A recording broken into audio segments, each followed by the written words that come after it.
kita bagaimana dua kerub yang menjaga apa? Pintu masuk ke dalam Taman Eden itu dapat menjadi satu apa? Dasar nubuatan. Bagaimana? Dua kerub tersebut. Nah, seringkali kalau kita melihat dalam apa ya?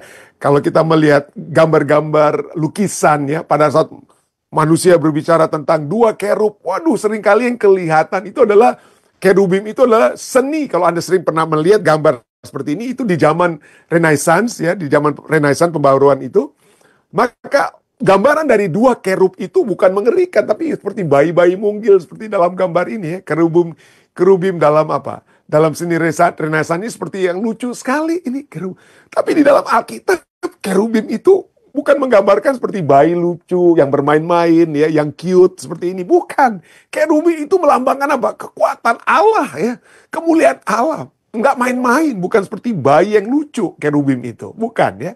Kejadian 3:24 katakan ia menghalau manusia itu dan di sebelah timur Taman Eden ditempatkannya beberapa kerub. Bagaimana gambarannya? Apakah gambaran bayi yang lucu? Bukan ya. Kerub itu apa? Dengan pedang yang bernyala-nyala dan menyambar-nyambar untuk menjaga jalan ke pohon kehidupan. Tidak bisa masuk. Kenapa? Adanya kerub yang seperti apa? Panglima tentara. Nah, siapa kerub ini ya? Tentu saja kerubim ini adalah apa? Makhluk surgawi atau malaikat-malaikat, pemimpin para malaikat dengan kata lain yang diciptakan oleh Allah ya. Digambarkan sebagai makhluk yang agung dan menggetarkan dalam bagian Alkitab lainnya. Kalau Anda baca dalam Yeskiel Fatsal 10, Wahyu Fatsal 4, kerub itu wow, memang malaikat, pimpinan para malaikat ini memang begitu hebat kemuliaan mereka. Nah, apa tugas mereka dalam Kejadian 24 ini? Menjaga jangan sampai manusia itu kembali masuk ke pohon kehidupan, memiliki akses kepada pohon kehidupan. Seperti saya katakan tadi, akses ke dalam pohon kehidupan berarti manusia akan tetap berada dalam keberdosaan tapi tidak mati-mati. Apa artinya? Akibat-akibat dosa itu penyakit dan lain sebagainya itu, kalau mereka tetap makan buah pohon kehidupan, mereka bisa mengidap semua penyakit manusia tapi tidak mati-mati. Itu menderita sekali saudara ya. Sangat menderita. Kalau Anda memiliki begitu banyak penyakit, ya, tangan sudah terputus, patah kiri kanan, sudah puluhan kali dioperasi, tapi tidak mati-mati, kadang-kadang itu waduh berat juga ya. Kena kanker dan tidak mati-mati dengan lain, karena ada akses ke pohon kehidupan, maka itu sangat menderita. Jadi dijaga buah pohon kehidupan itu untuk kebaikan umat manusia. Tugas daripada kerub itu pertama-tama untuk menjaga manusia yang berdosa, jangan supaya tetap hidup terus ya. Tapi tetap dapat apa? Salah satu akibat dosa adalah mati sementara kalau kita orang percaya dalam Tuhan. Ya, kita dapat beristirahat. Itu sebabnya Wahyu katakan berbahagialah orang yang mati di dalam Tuhan. Berbahagia. Kenapa? Karena mereka dapat beristirahat dari jerih lelah mereka. Ya, kalau kita tidak mati-mati, aduh, siksa juga hidup tersebut, saudara ya. Siksa juga hidup tersebut. Tapi itulah yang jadi yang pertama. Lalu kemudian dijaganya kita dari pohon kehidupan adalah satu pengharapan bahwa manusia dapat melihat bahwa keadaan kita di luar Taman Eden itu tidak ideal. Idealnya kita itu di dalam taman tersebut, bukan berada di luar taman tersebut. Itulah sebabnya ya.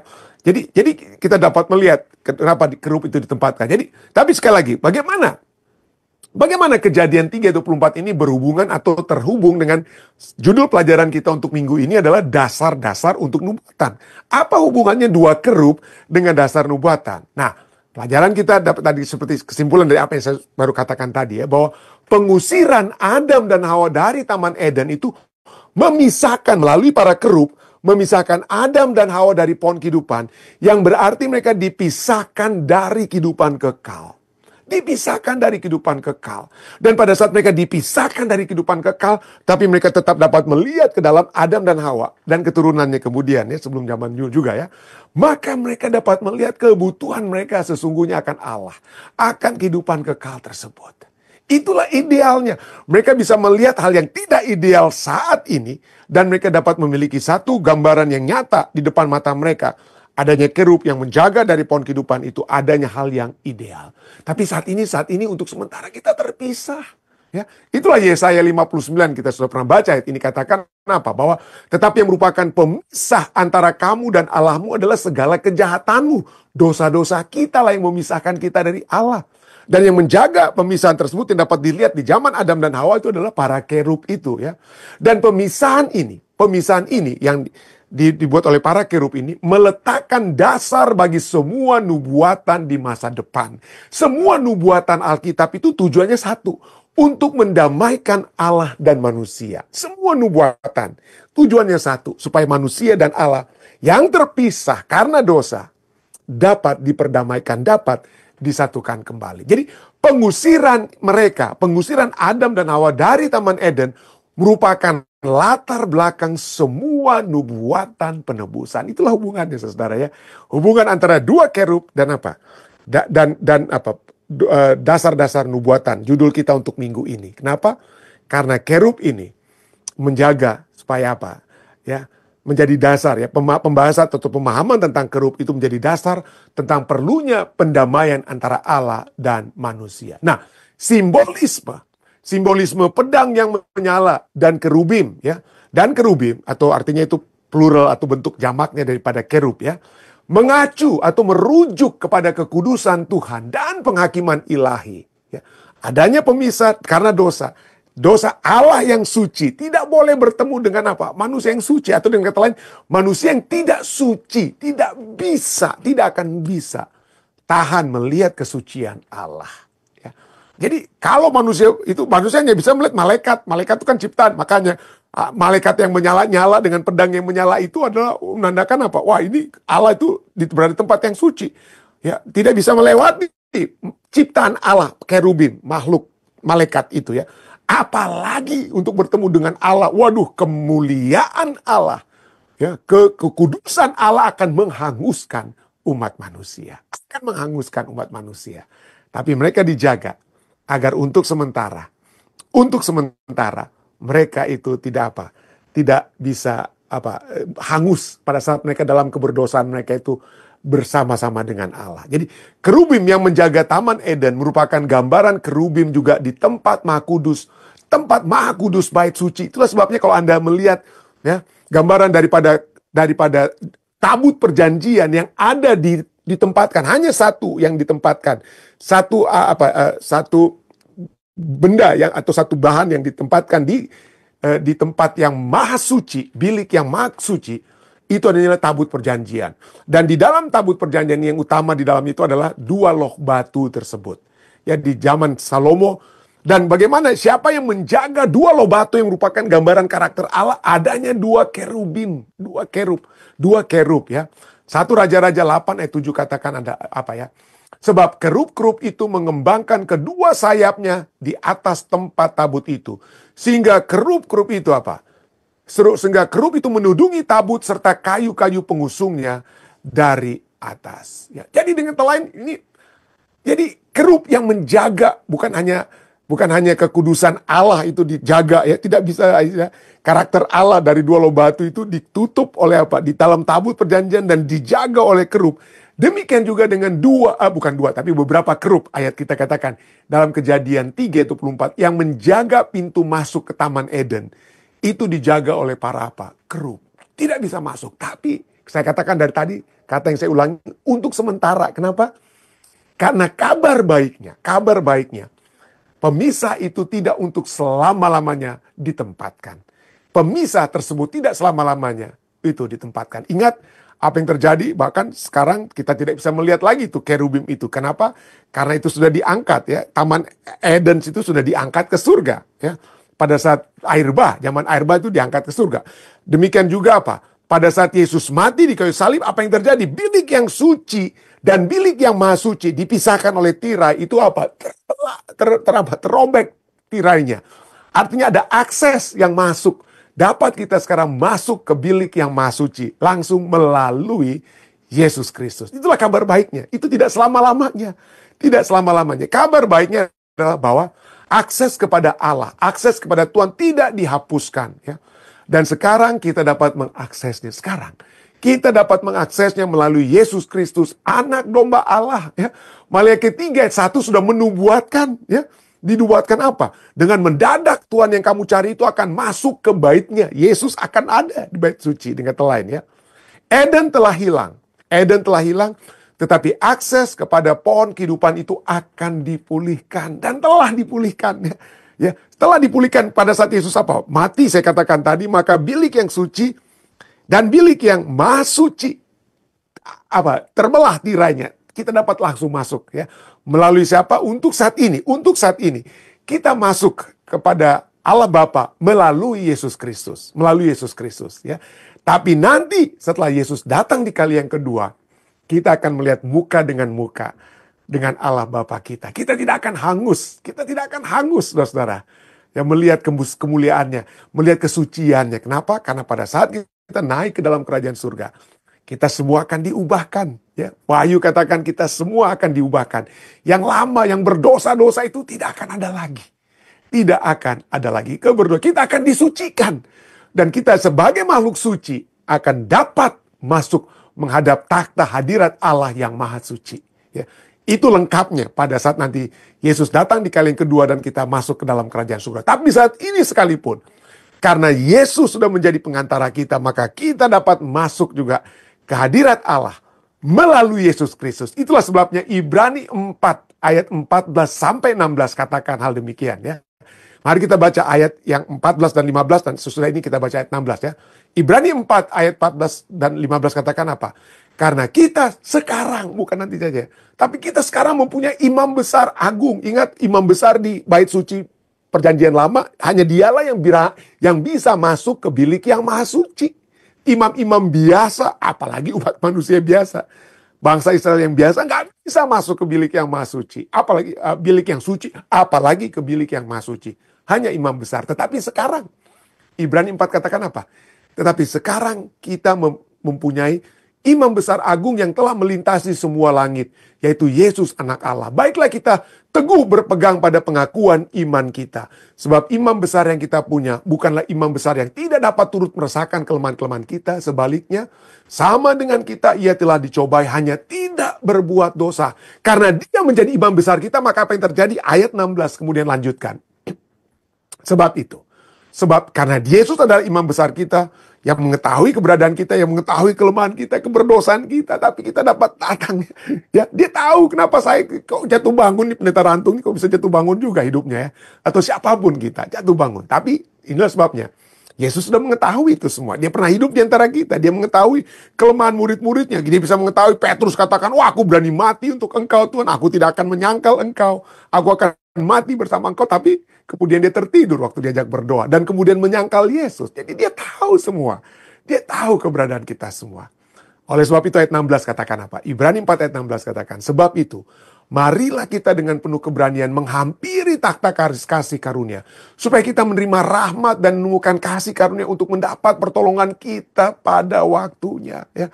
Penuh kita harus dapat. Marilah kita, Ibrani 4 ayat 16 katakan, marilah kita dengan penuh keberanian. Apa artinya dengan penuh keberanian? Artinya kita tidak berani seringkali. Artinya kita ragu-ragu. Kita takut-takut. Ya. Tapi dikatakan, marilah kita dengan penuh keberanian ya, menghampiri takhta kasih karunia. Supaya kita menerima rahmat dan menemukan kasih karunia untuk mendapat pertolongan kita pada waktunya. Kalau kita tidak berani, kalau kita malu-malu, kita tidak akan menerima rahmat. Kita tidak akan menerima atau menemukan kasih karunia. Itu sebabnya bahasa Grikanya daripada keberanian, penuh keberaniannya adalah paresia. Apa artinya paresia? Kebebasan, keberanian, kepercayaan diri, keterbukaan, tidak malu-malu dalam apa? Berbicara dalam menyampaikan apa? Pendapat ya. Istilahnya freedom of speech. Kita memiliki kebebasan untuk berbicara kepada siapa? Imam besar kita Yesus Kristus. Nggak perlu malu-malu, kenapa? Karena dia tahu. Dia tahu kita punya kelemahan. Dia tahu kenapa kita seringkali gagal. Dia tahu kenapa kita jatuh bangun ya. Dia tahu ya. Tapi kita diminta untuk tetap datang. Untuk supaya kita dapat menerima rahmat, menerima kasih karunia. Itu dapat kita peroleh kalau kita memiliki kebebasan, keberanian, kepercayaan diri, keterbukaan. Tidak malu dalam berbicara, dalam menyampaikan pendapat. Seperti Ayub sekalipun. Waktu dia kena masalah. Kita sering ulang-ulangi Ayub ya. Dikatakan dia berteriak, Tuhan di mana engkau? Di mana keberadaan, di mana takhtamu? Aku ingin pergi kepadamu Tuhan untuk menyampaikan perkaraku. Kok kamu buat aku seperti begini? Berani sekali Ayub bicara sepertinya ya. Dia memiliki kepercayaan diri, keterbukaan. Dia tidak malu-malu. Dan kita dapat menjadi seperti Ayub ya. Artinya, Jangan malu-malu dengan berani, artinya apa? Setiap kali kita mendekati Tuhan kita dalam doa, kita tidak perlu takut.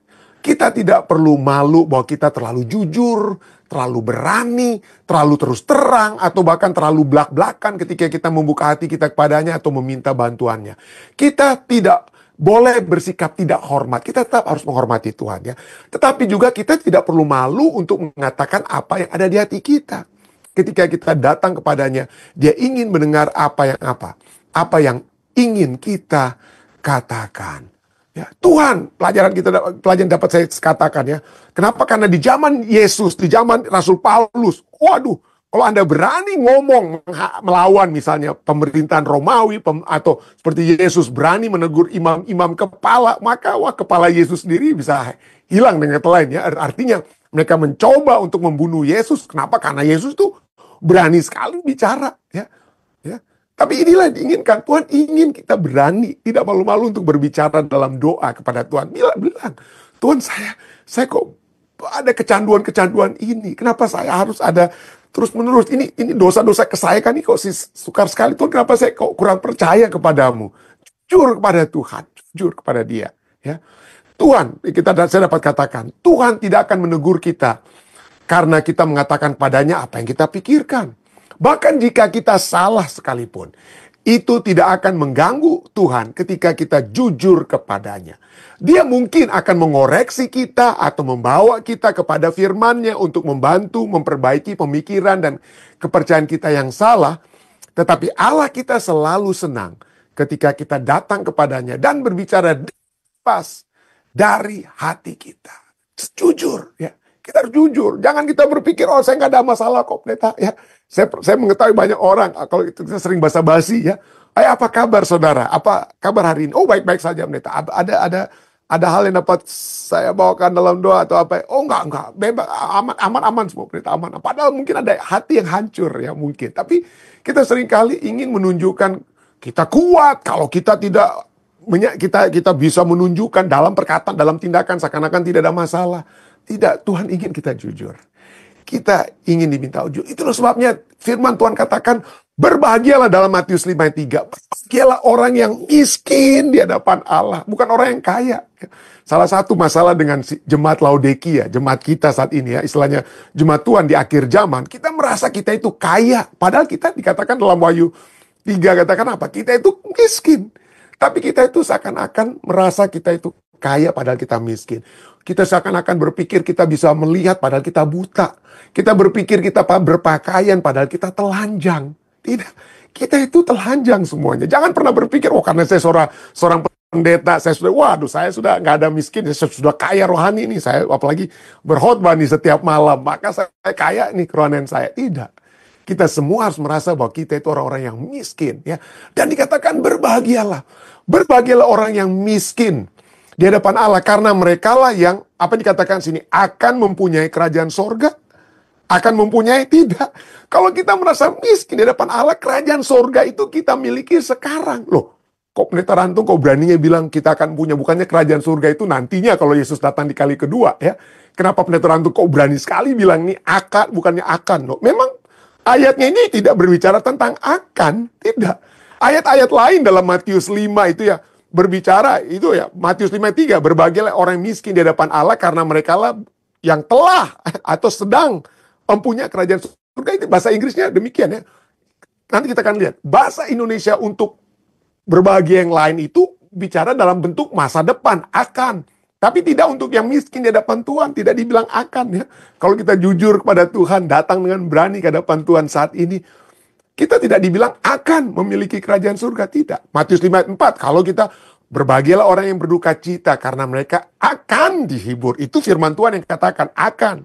Matius 5:5, berbahagialah orang yang lemah lembut karena mereka akan memiliki bumi. Tapi kalau Anda baca dalam bahasa Inggris, ya, untuk yang miskin di hadapan Tuhan itu, kerajaan surga itu sudah kita miliki, kita punyai sekarang.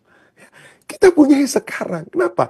Kalau kita merasakan kemiskinan rohani kita tidak punya apa-apa, kita orang berdosa, kita mengakui kita sebagai orang berdosa, maka Tuhan akan memberikan damai surga, sukacita surga, kerajaan surga itu dapat kita nikmati sekarang. Itulah sebabnya Matius 5 ayat katakan apa? Bahasa Inggrisnya, blessed are the poor in spirit. Berbahagialah orang miskin di hadapan Allah. Karena apa? For theirs, karena milik mereka lah saat ini is, bahasa Inggrisnya is artinya sekarang. Ya. Karena mereka lah yang punya kerajaan sorga sekarang dengan kata lain ya. For theirs is the kingdom of heaven. Yang lainnya bahasa Inggrisnya itu will be, artinya akan. Ya. Blessed are those who mourn, berbahagialah mereka yang berduka cita karena mereka akan dihibur nantinya. Tapi khusus yang miskin di hadapan Tuhan, kerajaan Allah, kerajaan surga itu sudah dapat kita miliki sekarang, saudara. Bukannya will be atau akan. Matius 5 ayat 5 juga katakan apa? Blessed are the meek, for they will. Mereka akan memiliki bumi. Tapi kalau saudara dan saya berani datang kepada Tuhan, seperti pengemis dengan kata lainnya, berbahagialah orang yang miskin. Dia dapat orang miskin itu, ya nggak tahu kalau di Amerika mungkin agak sedikit berbeda ya. Tapi kalau di Indonesia, di Asia, di Afrika, seorang pengemis itu dia tidak malu-malu minta, saudara. Karena kalau Anda pergi ke Ethiopia ya, kalau Anda pergi ke Ethiopia, seorang pengemis itu dia tidak akan berhenti minta-minta pergi kepada kita. Apalagi kalau dilihat kita itu orang asing yang pasti dia pikir ya pengemis di Ethiopia pikir punya lebih banyak uang daripada orang Ethiopia. Waduh, mereka itu akan terus mengikuti kita sambil buku-buku minta sampai kita harus apa ya istilahnya, merasa jangan diganggu lagi dengan baru kita kasih sesuatu baru mereka pergi. Kalau enggak saudara, kalau kita jalan, waduh, kita akan sepanjang perjalanan itu seringkali kita akan diikuti. Kenapa? Mereka tidak akan berani sekali, walaupun mereka malu, tapi juga pada saat bersamaan tidak malu. Ya.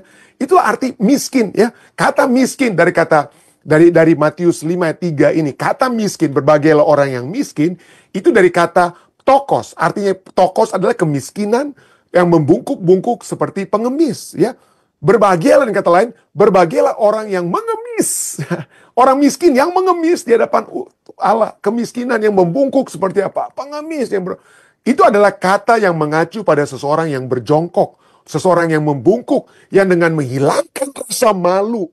Harus mengemis untuk uang atau sesuatu yang bernilai. Kata tokos ini menggambarkan seseorang yang tidak bisa bertahan hidup dari dirinya sendiri. Seseorang yang tidak bisa mandiri tanpa bantuan dari orang lain. Itu sebabnya Matius 5 ayat 3 katakan, berbahagialah orang yang miskin di hadapan Allah karena mereka akan empunya surga.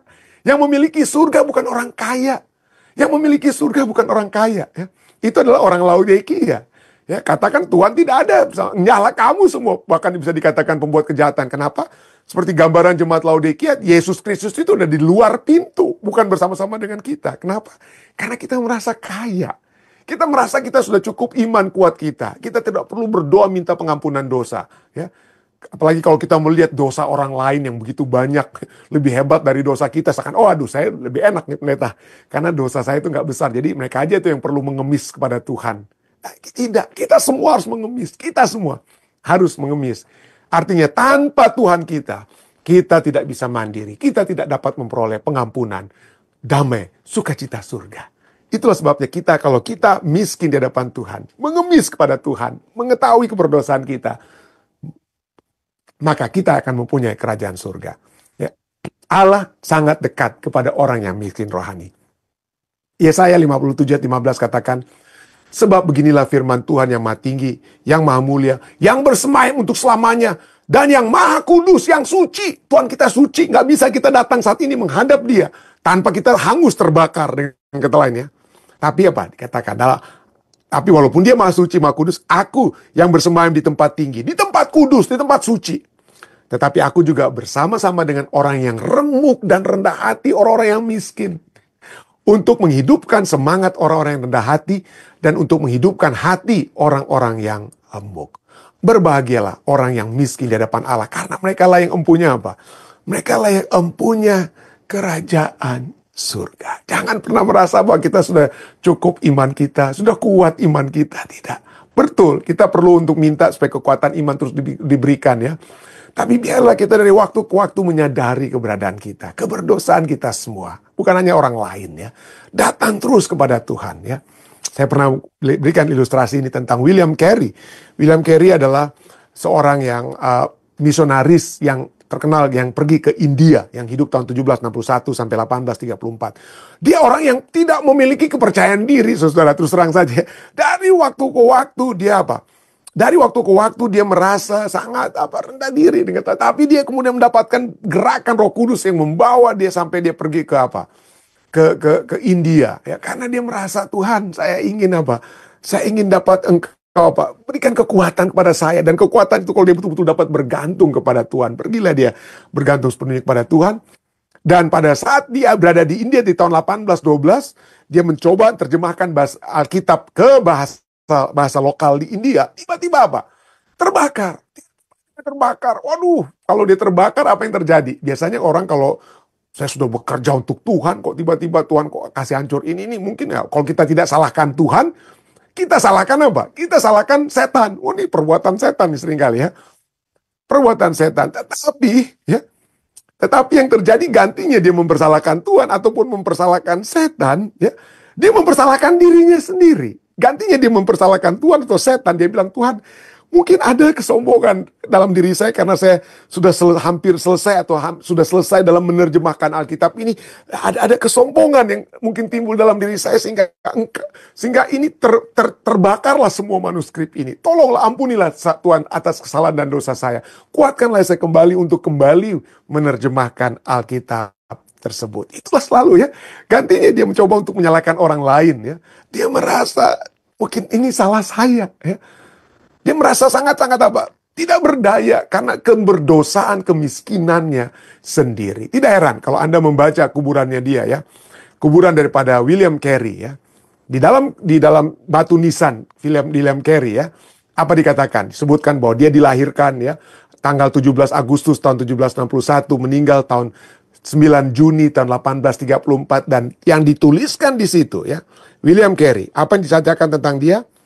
A wretched, poor and helpless worm, on thy kind arms I fall. Dia katakan, aku adalah cacing celaka, cacing yang orang yang miskin, orang yang tidak berdaya. Di atas lenganmu lah Allah ya, di atas lengan Allah yang baik, aku jatuh. Itulah sebabnya gambaran daripada dua kerub yang menghalangi masuk ke dalam Taman Eden, membawa manusia saat itu, Adam dan Hawa dan keturunannya, untuk melihat bagaimana keberdosaan mereka di luar Taman Eden. Mungkin mereka bisa melihat pohon-pohon yang sudah layu di luar Taman Eden. Mereka bisa melihat binatang-binatang yang mati dan lain sebagainya. Mereka bisa melihat hal-hal yang tidak lagi ideal. Dan mereka bisa melihat hal yang ideal yang ada di dalam Taman Eden. Mereka bisa melihat. Dan disitulah membuat mereka untuk melihat, waduh, kita itu sangat miskin. Kayaknya kita kalau kita masuk ke dalam Taman Eden tersebut. Dan itulah yang menjadi dasar daripada nubuatannya. Kerub itu membawa umat manusia untuk melihat hal yang ideal. Yaitu Allah yang kudus. Keberadaan kita yang seharusnya kudus. Ya. Dan membawa kita untuk melihat kebutuhan terbesar kita hanyalah untuk datang kepada saat ini ya. Kepada Yesus Kristus. Yang menjadi pengantara kita. Yang menjadi pengantara yang membawa doa-doa kita kepada Allah. Itu sebab kita tidak boleh malu-malu. Dengan penuh keberanian datang terus kepada Yesus. Kejadian 3:24. Ada kerub yang menjaga jalan ke pohon kehidupan. Tetapi dalam Wahyu 22:14 dikatakan sana apa? Berbahagialah mereka yang membasuh jubahnya. Pada saat Yesus datang ya. Dan kita yang sudah membasuh jubah kotor. Kita menggunakan jubah Kristus ya. Apa dikatakan? Mereka akan memperoleh hak atas pohon-pohon kehidupan. Tadinya pohon-pohon kehidupan itu dijauhkan dari Adam dan Hawa dan kita semua. Tapi pada saat kita sudah menerima Yesus Kristus, tetap setia, tetap berada dalam kekuatan surga, ya, bertobat dari segala kesalahan dan dosa kita, maka kita akan memperoleh hak atas pohon-pohon kehidupan dan masuk melalui pintu-pintu gerbang ke dalam kota itu. Saya rindu sekali untuk dapat rindu sekali untuk dapat masuk ke kota Yerusalem yang baru, Firdaus tersebut ya. Rindu untuk makan dari buah kehidupan, tapi di atas segala-galanya, saya rindu untuk bertemu dengan Yesus Kristus yang telah menyebabkan saya dapat kembali masuk, memiliki akses untuk bertemu dengan Allah Bapa yang Maha Kudus. Kiranya itu juga menjadi kerinduan kita semua ya. Saya beri dalam nama Yesus.